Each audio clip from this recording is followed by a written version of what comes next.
All right, what's up? Welcome back. We're going to be doing another slow six fix for you. And today we're going to be replacing the transmission mount on my Focus ST. All right, so this car's got 110, roughly 1,000 miles on it. And I've noticed recently at a couple autocross events that when I launch the car or when I shift a second hard, I'm getting a loud like pop bang from this area of the car.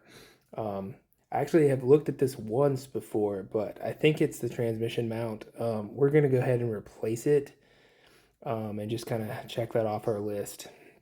The other option is that it's potentially my strut bearing, but we're going to do this first. I bought both, actually. So step one is going to be, we're going to be removing our airbox. And I have one of these RS airboxes on here, but there's just going to be 4 screws here.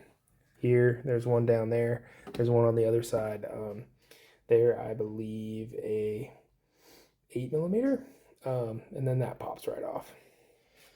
Okay, so now that you have that out along with your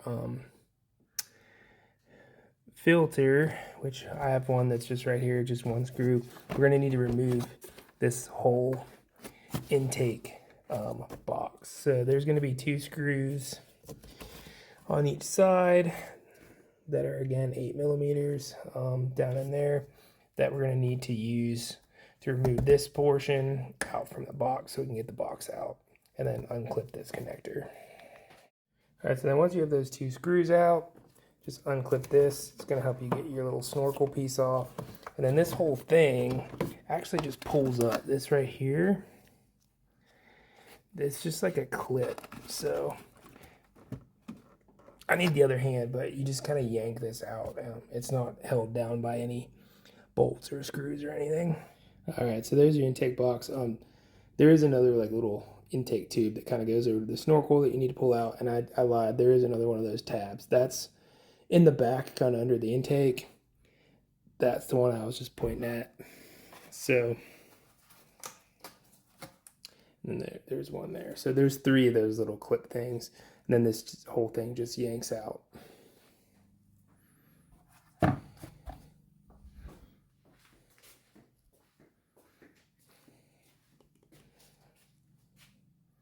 right, so now that you have that out, your transmission mount is going to be right here. Now you're going to notice your battery is in the way. So next is out comes the battery. As far as removing the battery goes, without the airbox, it's fairly simple. And I got my handy dandy little pointer thing. So disconnect your positive terminal. That's a 10mm. Negative terminal is back there. You can see it. Also 10. You might need a ratcheting wrench. Unclip your 2 bracket bolts. Those are also 10s. That piece comes off. This plastic piece here, you're going to see right here, there's a couple little notches. This thing actually slides up.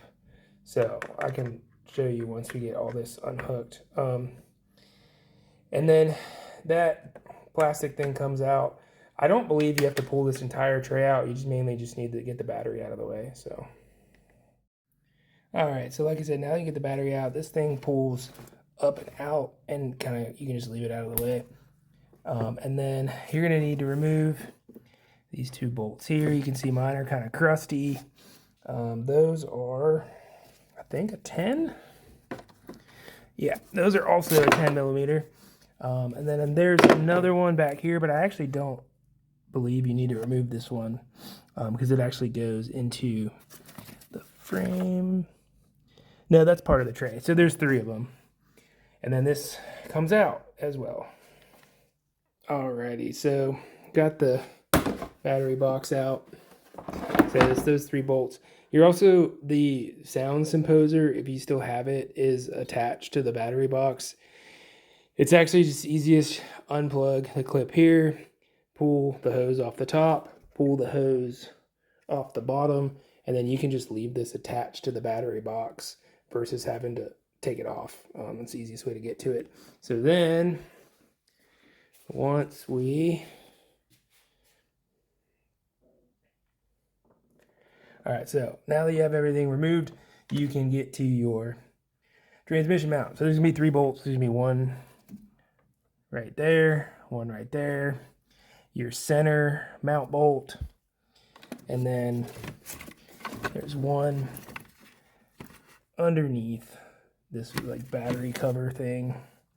So that's that. Now, before you get to this, you're gonna want to get under the car and put a block of wood or something up under the transmission, because once you remove this, it's gonna fall downwards.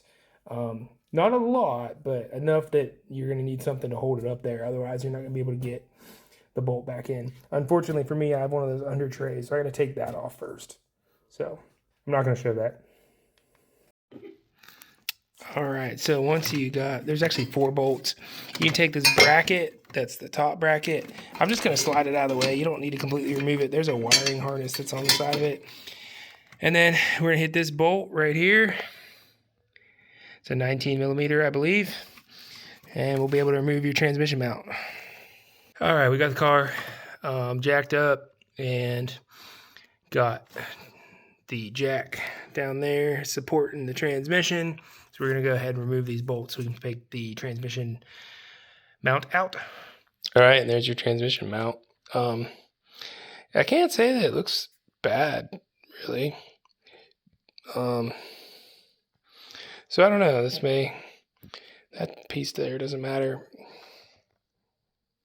May or may not be my problem, but at the very least, it is old and worn, so we're gonna chuck this new one in anyways. And here's the new one. This is just an Anchor part store replacement ordeal. So I'm just gonna toss that in there and put it all back together. All right, also something I just noticed as I'm starting to put this back together, you're gonna need to reuse this top bracket piece here apparently. So there's 2 10 millimeter bolts are gonna need removed right here to be able to transfer this to the new one. I don't know why that doesn't come with it, but it is what it is. All right, back in. So as always, installation is the reverse of removal. So I'm not going to show that part, just put it all back together. But I did want to mention torque specs. So these 4 bolts that mount the battery bracket thing are going to be 35 foot-pounds. This middle one, 120. You're probably going to make sure you actually torque these because this holds your transmission to the car. So important. But that's it. I'm going to put it all back together. Hopefully this is helpful for someone out there. And another Slow 6 fix.